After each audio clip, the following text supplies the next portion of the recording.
வணக்கம். ஜோதிட முரசு ரத்ன சாஸ்திர ஜோதிடர் மிதுனம் செல்வம் பேசுகிறேன். இந்த வீடியோ குருவினுடைய அமைப்பை பற்றிய ஒரு விஷயமாகும்.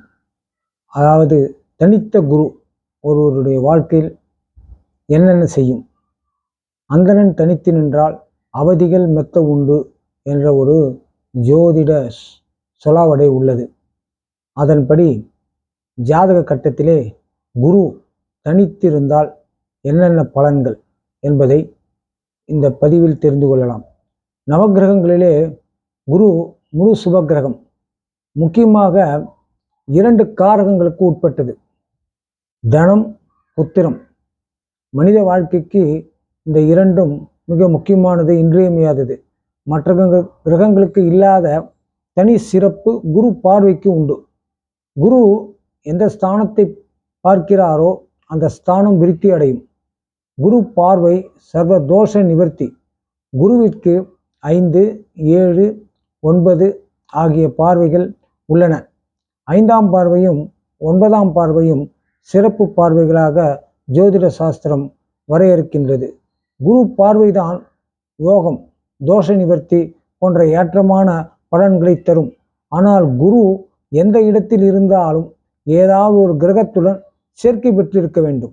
அப்படி சேர்க்கை பெறாமல் தனியாக இருந்தால் அந்த குரு நின்ற ஸ்தானம் விருத்தி ஏற்படாது. அந்த ஸ்தான பலன்களில் பல சிக்கல்களை ஜாதகர்கள் சந்திக்க வேண்டி இருக்கும். ஆகையால் தான் தனித்த குரு என்பது வாழ்க்கையில் சில சிக்கல்களை ஏற்படுத்தும். தனம் மற்றும் புத்திரகாரகத்தை தவிர மற்ற ஆதிபத்தியங்கள் குருவிற்கு மிகவும் சிறப்பு வாய்ந்தவை.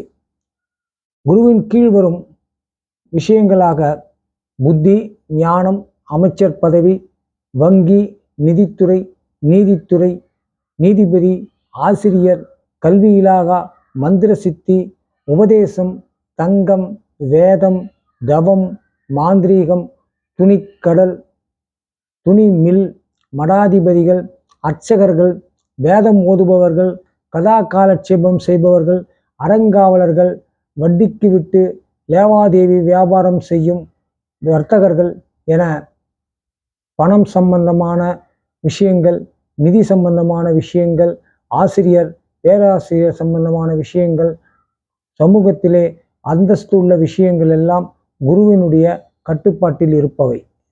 இப்படிப்பட்ட சிறப்பு வாய்ந்த குரு லக்னத்தில் தனியாக இருந்தால் அந்த ஜாதகர் முடிவு எடுப்பதில் காலதாமதம் காட்டுவார்.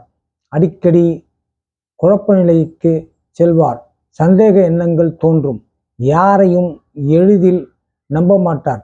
அடிக்கடி விரக்தி, சோர்வு, இனம் புரியாத கவலை இருக்கும். உத்தியோகத்தில் சங்கடங்கள், சிக்கல்களை சந்திப்பார்கள். அதே நேரத்திலே மனம் புழுங்கி தவிப்பார்கள்.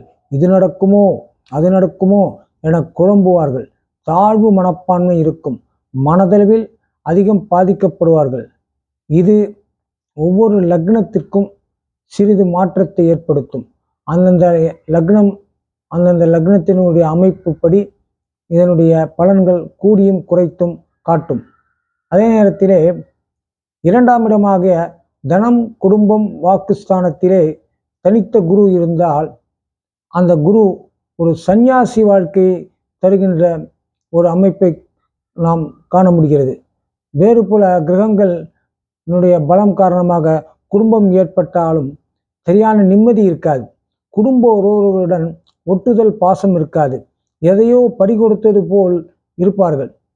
சில விவாகரத்தான ஜாதகங்களில் இந்த தனித்த குரு இருக்கும். சொன்ன சொல் வாக்கை காப்பாற்றுவதில் மிகவும் கஷ்டப்படுவார்கள். வருமானம், பணப்பிரச்சனைகள் இருந்து கொண்டே இருக்கும். தேவைப்படும் போது பணம் இருக்காது. பணம் இருந்தால் செலவுகள் வந்து கொண்டே இருக்கும். பற்றாக்குறை என்பது எப்போதும் இருக்கும். இவர்களை பொறுத்தவரை இவர்கள் பெயரில் கடன் வாங்காமல் இருப்பது நன்மை தரும். சுகஸ்தானமான 4ஆம் வீட்டில் தனித்த குரு இருந்தால் அலைச்சல், பயணங்கள், சதா இடமாற்றம் என்று ஒரு ஓய்வில்லாத, ஒடிச்சல் இல்லாத ஒரு அமைப்பு இருக்கும். சொத்து அமைவதில் தாமதம் ஏற்படும். அப்படி சொத்து அமைந்தாலும் அதில் ஏதாவது குறைகள், குற்றங்கள், பிரச்சனைகள், கோர்ட்டு வழக்கு என்று மூழ்கி கிடப்பார்கள். பூர்வீக சொத்தில் சிக்கல்கள் வரும். தாயாருக்கு சங்கடங்கள் இருக்கும். ஆரம்ப கல்வி அதாவது +2 வரை சற்று சுணக்கம் காட்டும். அடிக்கடி நோய், மருத்துவ செலவுகள் இருக்கும். வயிறு, குடல், ஜீரண மண்டல பாதிப்பு, அடிக்கடி வீடு மாறுவது, உறவுகளுடன் சண்டை, பற்றற்ற நிலை இருக்கும். இவர்களுக்கு மஞ்சக்காமாலை நோய், வெர்டிகோ என்று சொல்லக்கூடிய நோய் ஆகியவையெல்லாம் வரக்கூடிய வாய்ப்புகள் உள்ளது. 5ஆம் இடம் என்னும் புத்திரஸ்தானத்திலே குரு இருப்பது காரகோ பாவநாஸ்தி என்ற ஸ்லோகத்தை சாஸ்திரம் வலியுறுத்துகிறது. அதாவது அந்த புத்திர காரகத்தில் இருப்பதை அந்த காரகோ பாவநாஸ்தி நமக்கு உணர்த்துகிறது. பஞ்சமஸ்தானத்திலே குரு இருப்பது பல பிரச்சனைகளை ஏற்படுத்தும். குழந்தைகள் பிறப்பதில் தாமதம் ஏற்படும், தடைகள் ஏற்படும். அப்படி அதே மீறி குழந்தைகள் பிறக்கும் பொழுது மனநிலை குன்றிய குழந்தைகள் பிறக்கும், ஆரோக்கியமற்ற குழந்தைகள் பிறக்கும், உடல் ஊனமற்ற குழந்தைகள் பிறக்கும், ஆட்டிசம் உடைய குழந்ைகள் பிறக்கும் வாய்ப்பு உள்ளது. பிள்ளைகள் பிற்பகுதியில் பிரச்சனைகளை சந்திப்பார்கள். அனைவருக்கும் ஒரு விஷயம் என்னவென்றால், பிள்ளைகள் இருந்தும் பால், அதாவது புத்திரன் புத்திரி இருந்தும் இல்லாத நிலை இருக்கும். புத்திரர்களால் பிற்பகுதியில் பல கஷ்ட நஷ்டங்களை இவர்கள் இந்த ஜாதகர்கள் சந்திப்பார்கள். 7ஆம் இடம் எனும் கலத்திரஸ்தானத்தில் இந்த தனித்த குரு இருந்தால் இல்வாழ்க்கை இன்பத்தை தரும் இடம், கணவன் மனைவி உறவை பற்றி விளக்கும் இடம். இந்த இடத்தில் குரு தனித்து இருப்பது வாழ்க்கையே கேள்விக்குறியாக்கும்.